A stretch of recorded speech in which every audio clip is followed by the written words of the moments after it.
Selamat malam, selamat siang, selamat pagi untuk teman-teman semua yang menonton. Perkenalkan, nama saya Kris Bonutasoid. Saya merupakan tentor mekanika fluida pada tahun ini. Dan pada video kali ini saya akan memberikan penjelasan mengenai SNJ Mekanika Fluida yang telah saya kerjakan sebelumnya. SNJ Mekanika Fluida UAS, yang mana soal UASnya diambil dari UAS Mekanika Fluida pada tahun 2024. Jadi soalnya itu ada tiga soal. Tiga soal ini menuntut teman-teman semua untuk bisa mendalami, memahami, dan menggunakan konsep-konsep mekanika fluida yang berbeda-beda dari soal satu, 2, dan 3. Baik, kita langsung saja ke soal yang pertama. Jadi di soal yang pertama ini kita diberikan pipa sipon. Pipa sipon yang terhubung ke reservoir dan memiliki tinggi seperti ini. Saya memberikan notasi tingginya itu urutannya seperti ini. Ini H1, ini H2, dan ini H3. Urutannya bisa terserah teman-teman sekalian, namun saya membuatnya seperti ini. Kemudian sepanjang pipa sipon ini diberikan diameter 0,2 meter atau 200 mm, dan khusus pada bagian outlet di sini atau nozzle diberikan diameter yang lebih kecil, yaitu 0,15 meter. Biasanya pemberian diameter yang lebih kecil ini diartikan untuk memberikan kecepatan air pada saat keluar yang lebih besar. Baik, itu semua data soalnya. Kemudian kita akan langsung mencoba mencari debit. Itu yang ditanyakan pertama. Kemudian selanjutnya kita akan mencari tinggi tekan di A dan tinggi tekan di B. Itu pertanyaan yang kedua. Baik, mencari debit. Untuk mencari debit, debit air mengalir pada pipa sipon ini, kita bisa menggunakan rumus debit air, yaitu debit air sama dengan volume dikali luas.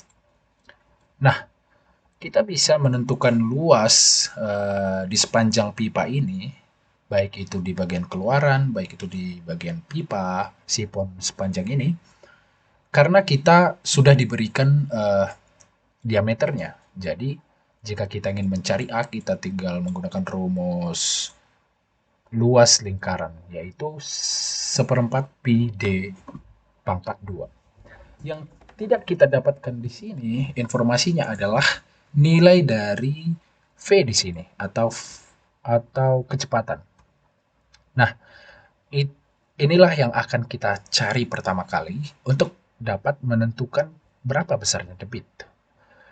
Baik, dalam mencari kecepatan ini, kita bisa menggunakan suatu persamaan matematika, yaitu yang sering disebut dengan persamaan Bernoulli.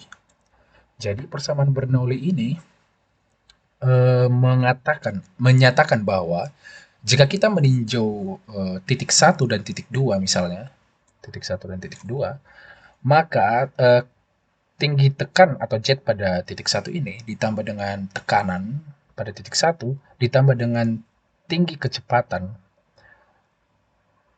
pada titik 1 harus sama dengan komponen yang sama tiga suku tersebut, namun pada titik yang ditinjau lainnya atau titik 2, yaitu ini.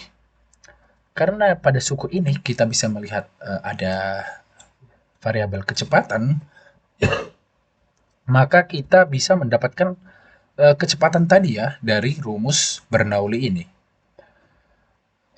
Saya menggunakan persamaan Bernoulli dari titik 1 ini sampai titik 2, yaitu outlet di sini. Karena jika saya ingin menggunakan persamaan Bernoulli ini untuk menyelesaikan atau untuk mendapatkan V2, maka saya perlu semaksimal mungkin menentukan titik yang ditinjau supaya ada nilai inisiatif atau nilai yang sudah ada sebelumnya pada titik itu. Contohnya pada titik 1 ini, nilai jika saya menaruh datumnya pada titik 2, Jadi datum itu adalah garis referensi di mana kita mengukur ketinggian suatu objek. Jadi jika saya menaruh datum di titik 2, artinya jika saya ingin mengukur tinggi A relatif terhadap datum ini, maka ketinggian A ini adalah H1 tambah H2 tambah H3.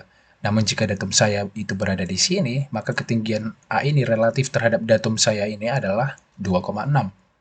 Nah, karena datum saya berada di titik 2, maka ketinggian atau Z2 ini adalah 0.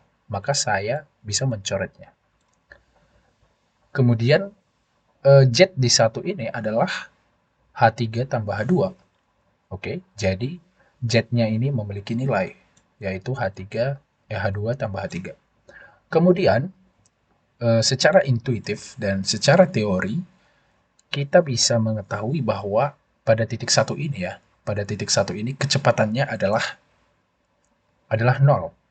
Karena Volida ini tidak bergerak di sini, tidak memiliki kecepatan, sehingga kita juga bisa uh, mencoret suku yang mengandung V1 di dalamnya.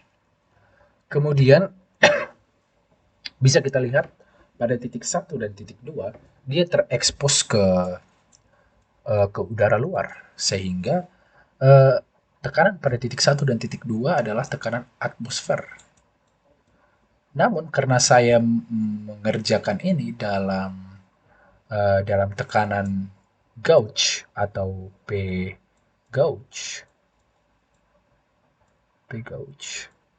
maka saya tidak akan memperhitungkan tekanan atmosfer di sini, sehingga karena ini memiliki tekanan atmosfer titik 1 dan titik 2 itu tidak akan diperhitungkan. Oke, jadi dengan demikian kita bisa mensimplifikasi ini menjadi H2 tambah H3 sama dengan V kuadrat per 2G. Oke, jadi intinya kita harus menggunakan persamaan Bernoulli ini dari satu titik ke titik lainnya, di mana kedua titik itu bisa kita tentukan nilai dari salah satu sukunya atau lebih sukunya. Sehingga dengan demikian kita bisa membuat persamaan di mana hanya ada satu variabel yang tidak diketahui.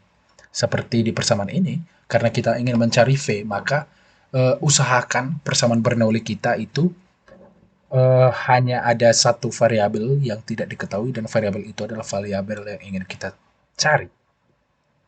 Oke, kita bisa mengekspresikan persamaan ini dalam bentuk V2, hasilnya adalah ini. Itu tinggal menggunakan modifikasi aljabar ya, atau manipulasi aljabar untuk membuat ekspresi persamaan ini menjadi dalam bentuk V2. Kemudian karena ini memiliki nilai, H2, H3 memiliki nilai, dan percepatan gravitasi memiliki nilai, maka V2 akan memiliki nilai juga. Jadi, V2 itu nilainya adalah 5,991 meter per second. Karena kita sudah mengetahui V pada satu titik, ya, di titik 2, maka kita akan bisa mencari Q pada sepanjang pipa, bukan hanya di titik 2. Karena perlu teman-teman ingat bahwasanya ada konsep konservasi massa ya, di mana massa itu tidak dapat diciptakan dan tidak dapat dimusnahkan, sehingga Q pada penampang manapun sepanjang pipa ini adalah sama. Namun jika diameternya semakin kecil, Q-nya tetap sama, namun konsekuensinya kecepatannya yang semakin tinggi. Demikian. Jadi kita bisa mencari Q sama dengan V yang udah didapat tadi dikalikan dengan luas. Luas itu seperempat pi D kuadrat. Ingat D yang kita pakai adalah D pada outlet ini, karena kecepatan yang kita pakai merupakan kecepatan pada outlet ini. Jadi D pada outlet ini atau D nozzle itu adalah 0,15. Jadi Q-nya adalah 0,106 meter kubik per second. Oke, kita lanjut ke yang ditanya nomor 2, yaitu tinggi tekan di titik A dan titik B. Untuk menentukan tinggi tekan pada titik A dan titik B, ini titik A ya, dan ini titik B, kita menggunakan prinsip yang sama, yaitu prinsip Bernoulli.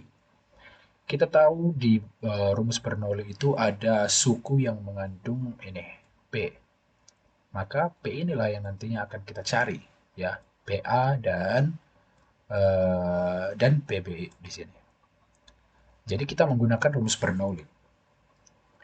Dan untuk mencari PA, saya menggunakan persamaan Bernoulli dari titik 1 sampai titik A. Sama tadi konsepnya, saya menggunakan persamaan Bernoulli dari satu titik ke titik lain, di mana memungkinkan saya untuk membuat hanya ada satu variabel yang tidak diketahui. Jadi, agar hanya ada variabel PA saja yang tidak diketahui di sini, saya perlu membuat titik lainnya itu di titik satu ini, karena kita sudah mengetahui bahwa V di sini 0 dan P di sini 0. Jadi jika saya menaruh datum di sini, ya, jika saya menaruh datumnya di titik satu, maka Z pada titik satu juga akan 0. Jadi karena ini 0, karena kita menggunakan P gauge atau P yang tidak mempertimbangkan tekanan atmosfer, ini juga tidak dipertimbangkan P-nya, V-nya juga 0. Dan ZA di sini memiliki nilai ya. Ketinggian titik A itu relatif terhadap datum kita di titik 1 adalah 2,6 meter. Jadi Z1 itu adalah H1 sebesar 2,6 meter. Kemudian kita bisa menuliskan persamaannya kembali menjadi PA sama dengan PA per gamma air. Kenapa ini berubah menjadi gamma air? Karena sebenarnya rho kali G itu adalah gamma air. Rho air kali percepatan gravitasi adalah gamma air. P per gamma air sama dengan Z1 kurang ZA kurang VA kuadrat per 2G, di mana Z1 juga di sini adalah 0, jadi bisa kita coret. Nah, VA ya, VA. Karena kita sudah mendapatkan nilai Q tadi, dan Q itu di sepanjang pipa ini adalah sama, maka kita bisa mendapatkan kecepatan pada diameter pipa ini.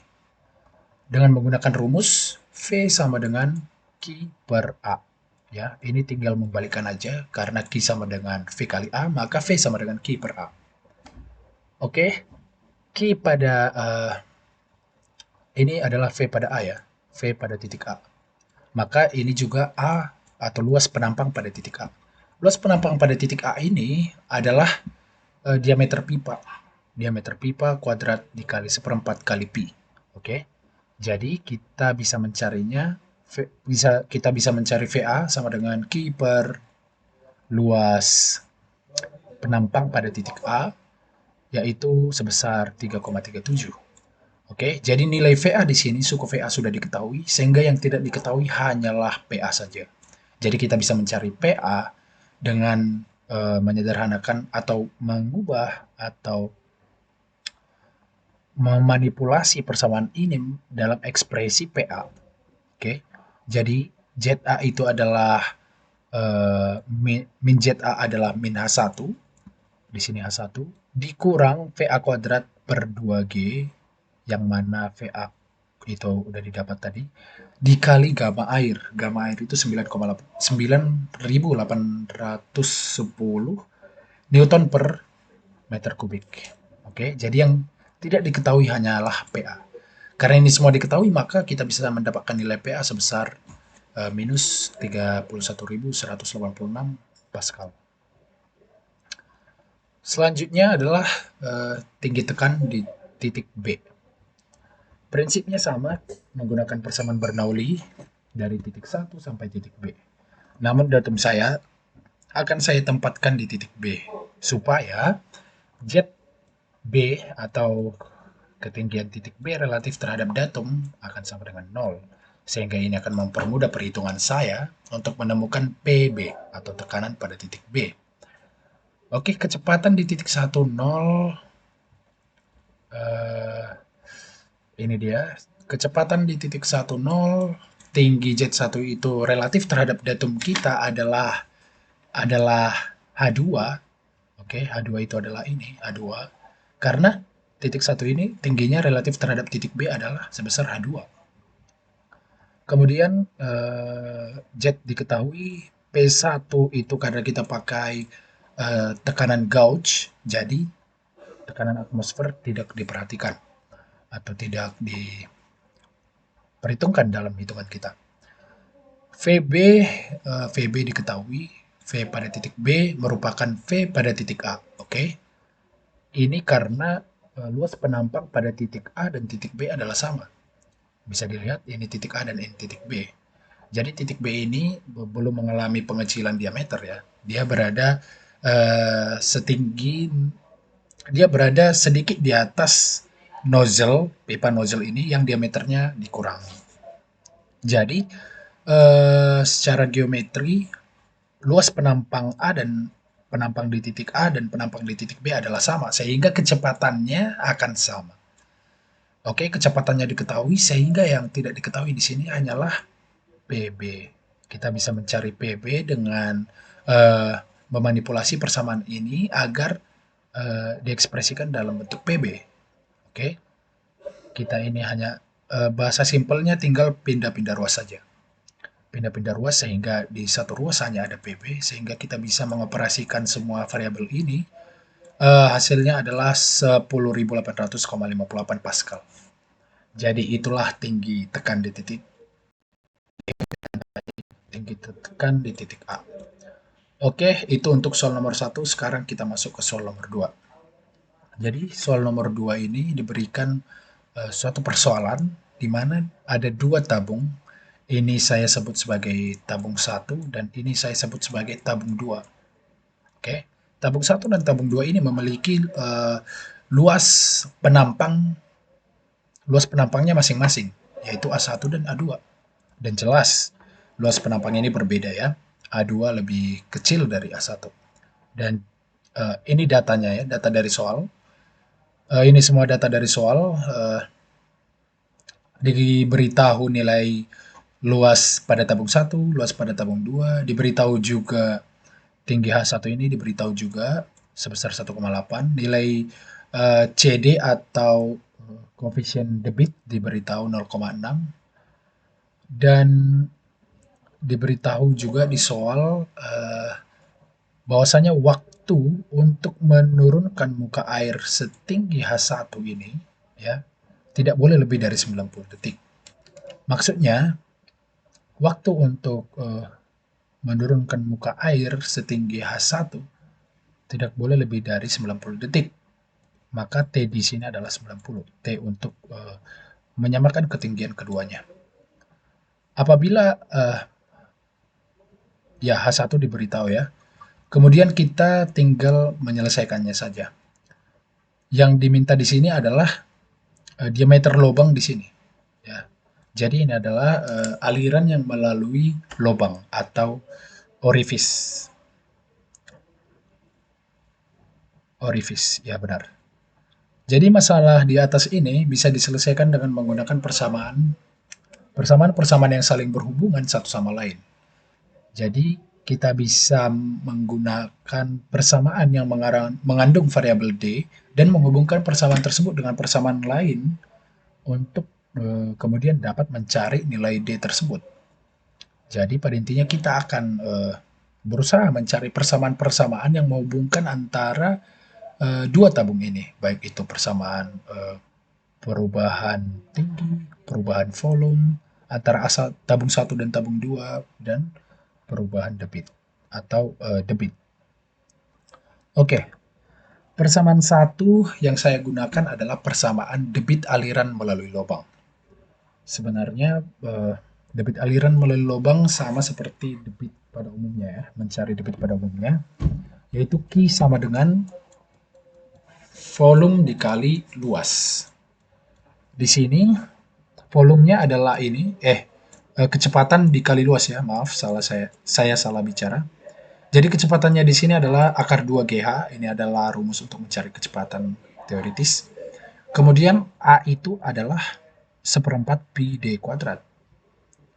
Di mana D ini yang kita cari ya, diameter lubang. Dikalikan dengan koefisien debit. Oke, ini adalah persamaan pertama kita. Kita akan mencoba menghubungkan persamaan ini dengan persamaan-persamaan lain ya, agar bisa kita dapatkan nilai D ini berapa. Karena Q belum diketahui dan H belum diketahui, sehingga kita tidak bisa menyelesaikan persamaan ini. untuk mendapatkan D. Mohon maaf. Selanjutnya, persamaan kedua yang dicari adalah persamaan perubahan volume air. Oke. Maksudnya itu adalah persamaan perubahan volume air adalah persamaan yang menghubungkan bagaimana volume pada tabung 1 dan tabung 2 itu berubah terhadap eh, terhadap tingginya. Oke. Jadi jika tinggi A1 ini, tinggi A1 bisa kita bilang dari ini ya, tinggi A1, H1 atau tinggi ketinggian air pada tabung 1 dan ini adalah ketinggian air pada tabung 2. Oke. Jadi karena ada lubang di sini dan jelas tinggi tekan di sini lebih besar, maka air akan mengalir dari tabung 1 ke tabung 2. Nah, karena air mengalir dari tabung 1 ke tabung 2, maka ia akan kehilangan volume. Oke, ketika dia kehilangan volume di A1 ini, dia juga jelas akan kehilangan ketinggian. Jadi sebenarnya kita ingin mencari ya bagaimana persamaan bagaimana persamaan perubahan volume di tabung ini terhadap perubahan ketinggian di tabung 1 ini dan juga pada tabung 2. Oke. Jadi H1 ini adalah H kecil 1 kurang H kecil 2. Maksudnya perbedaan tinggi relatif antara permukaan air pada tabung 1 dan permukaan air pada tabung 2 adalah H1, di mana H1 ini adalah H kecil 1 dikurang H kecil 2. Oke. Kemudian volume air yang keluar dari tangki 1 bisa kita ekspresikan seperti ini. dV1 sama dengan min A1 dH1.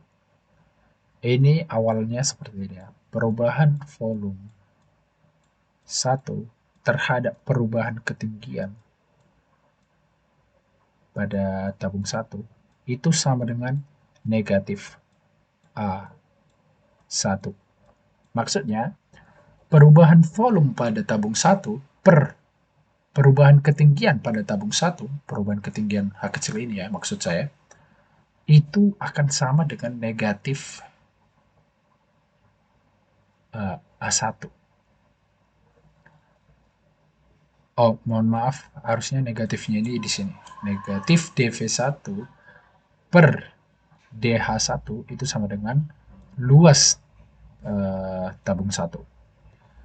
Bisa kita lihat bahwasanya tanda negatif di sini menunjukkan bahwasanya perubahan volume terhadap perubahan ketinggian ya itu bernilai negatif karena ketinggiannya berkurang dan volumenya berkurang. Oke. Sama dengan tabung kedua, dV2 sama dengan A2 kali DH2. Oke. Dia positif karena sebenarnya dia mengalami penambahan volume. Oke. Jadi kita bisa melihat ini dalam bentuk yang tidak diderivatifkan ya. Bahwasanya volume itu sama dengan A dikali H. Itulah maksud dari ekspresi ini. dV sama dengan A2 kali DH2. Bahwasanya volume itu sama dengan luas permukaan ini dikali ketinggiannya. Oke. Karena luas tabung itu adalah luas alas kali tinggi. Dan luas alas itu sama dengan luas permukaan air di sini. Oke. Selanjutnya kita bisa menyamakan perubahan volume pada tangki 1 itu sama dengan perubahan volume pada tangki 2. Maksudnya perubahan volume di sini atau pengurangan volume akan sama dengan pertambahan volume di tabung selanjutnya. Ini secara intuitif adalah benar ya, karena jika di sini berkurang 5 satuan volume, maka di sini otomatis akan bertambah, di sini berkurang 5, di sini bertambah 5. Oke.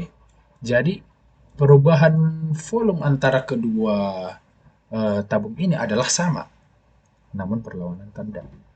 Jadi karena dV1 sama dengan dV2, maka kita bisa menulis DH2, menulis persamaan ini dalam ekspresi DH2.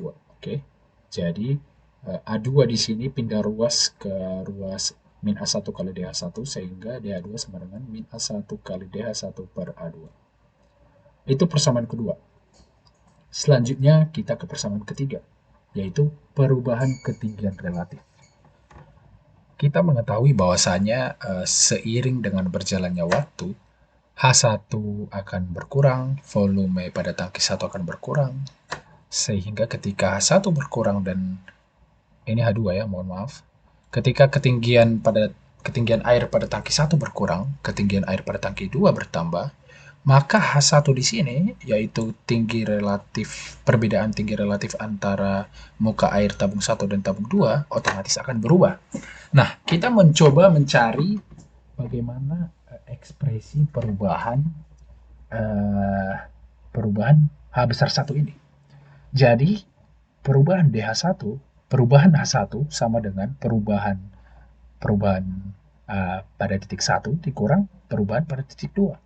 Ini bisa dilogikakan seperti H1 itu sama dengan H besar 1 ya, sama dengan H kecil 1 dikurang H kecil 2. Oke. H kecil ini, H besar ini adalah H1 dikurang H2, H kecil 2. Oke. Ya, seperti itu. Maka perubahan H1, perubahan relatif H1 ini adalah perubahan H1 kurang perubahan H2. Maka di sini kita substitusikan DH2, kan kita sudah mendapatkan DH2 di atas ini, di persamaan perubahan volume air. Kita tinggal substitusi ke persamaan perubahan ketinggian relatif, sehingga didapatkan DH1 dikurang ini min A1 per A2 kali DH1. Itu sama dengan DH besar 1. Kita sederhanakan persamaan ini menjadi seperti ini. Ya, kalian bisa melakukannya sendiri ya, tinggal mengeluarkan DH1 keluar sehingga menghasilkan 1 kurang, ya begitulah.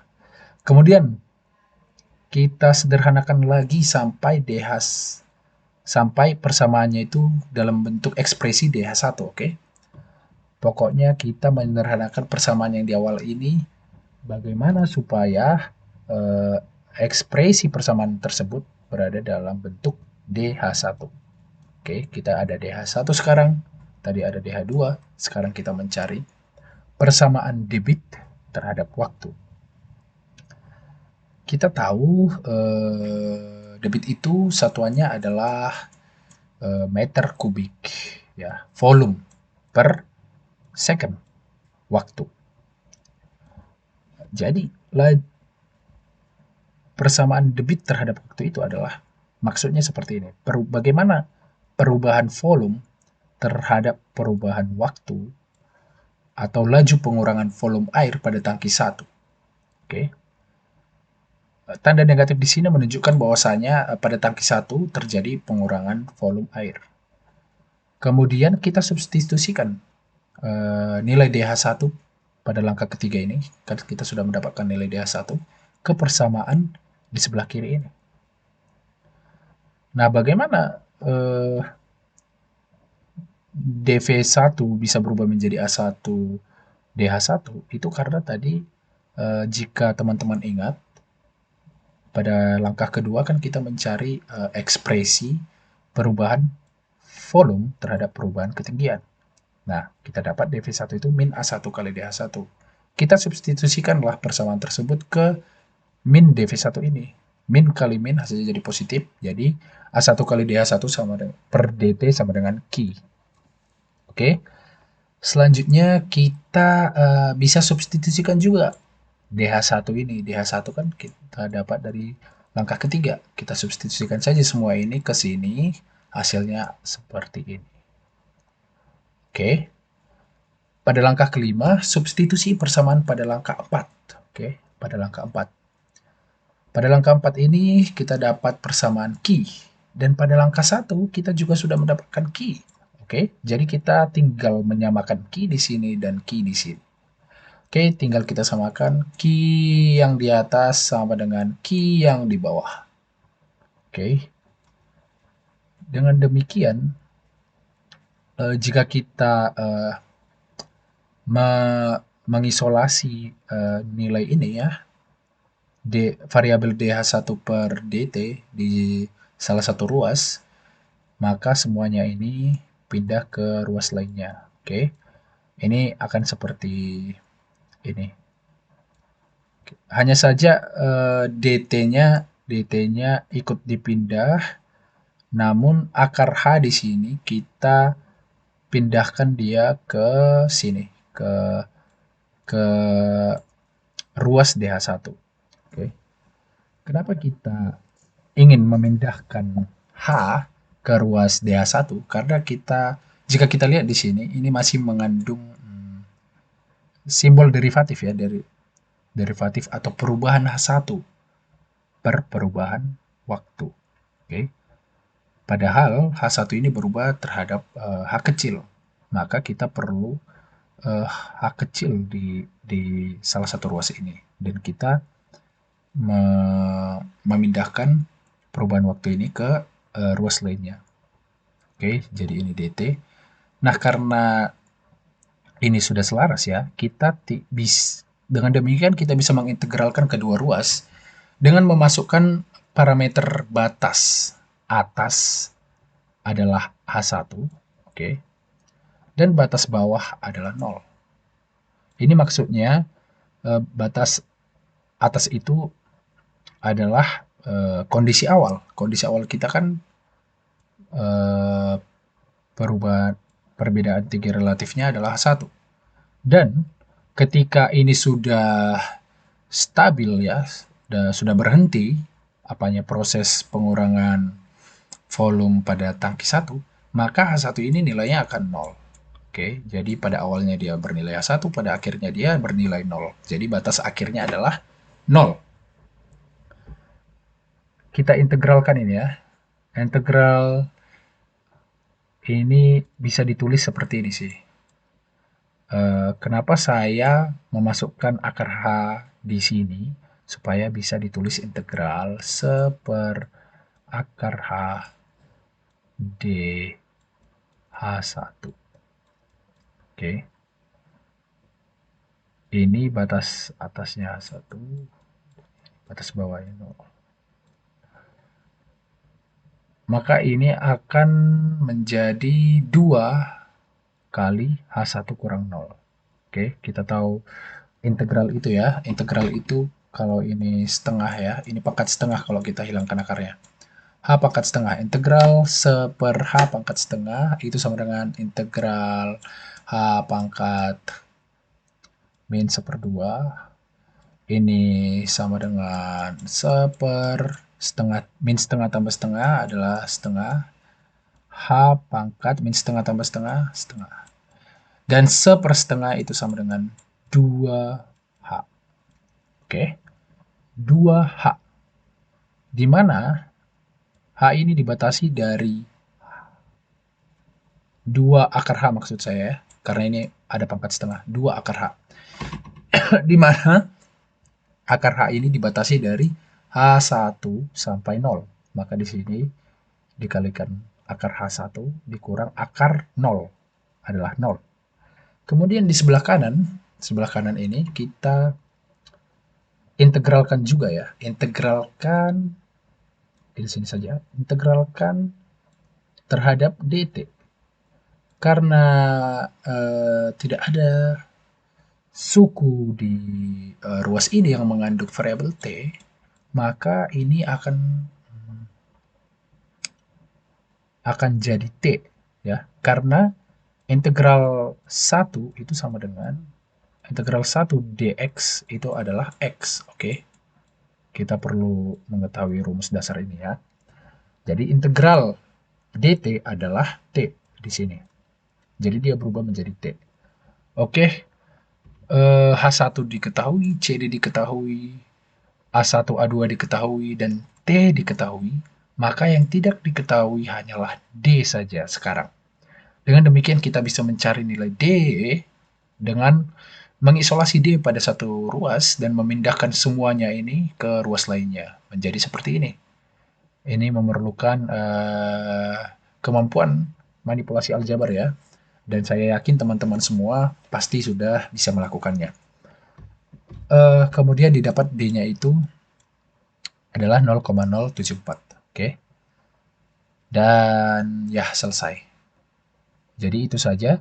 Pada intinya, kita jika dihadapkan dengan soal seperti ini, kita perlu teliti ya, mencari persamaan-persamaan apa yang mungkin bisa berhubungan untuk mencari nilai yang ditanya atau yang tidak diketahui. Kita harus kreatif, kita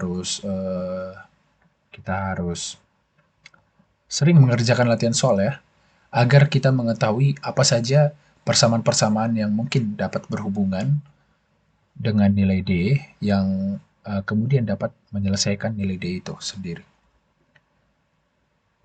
Kemudian kita ke soal berikutnya yaitu soal 3. Mohon maaf ini harusnya soal 3. Oke, pada soal 3 ini terdapat ambang tajam segi 4 dengan debit 400 liter per detik. Jika tinggi air setengah dari lebar ambang, tentukan lebar ambang. Dan soal B, dalam percobaan di laboratorium, debit air melalui peluap ambang tajam segitiga terukur. Maaf, 17,61 detik. Liter per detik. 17,6 liter per detik. Hitung koefisien debit peluap apabila tinggi energi adalah 15 cm. Baik, kita selesaikan soal A dulu, pertanyaan A. Penyelesaian soal A ini dapat dilakukan dengan menggunakan rumus debit melalui ambang tajam segi 4 ya. Ini memiliki rumus hidrolisnya sendiri ya. Rumus hidrolisnya sendiri yaitu ini. Dan rumus ini bisa kalian akses, bisa kalian dapatkan dari banyak sumber. Saya mendapatkannya dari PPT Pertemuan 13 Mekanika Fluida pada tahun saya. Oke.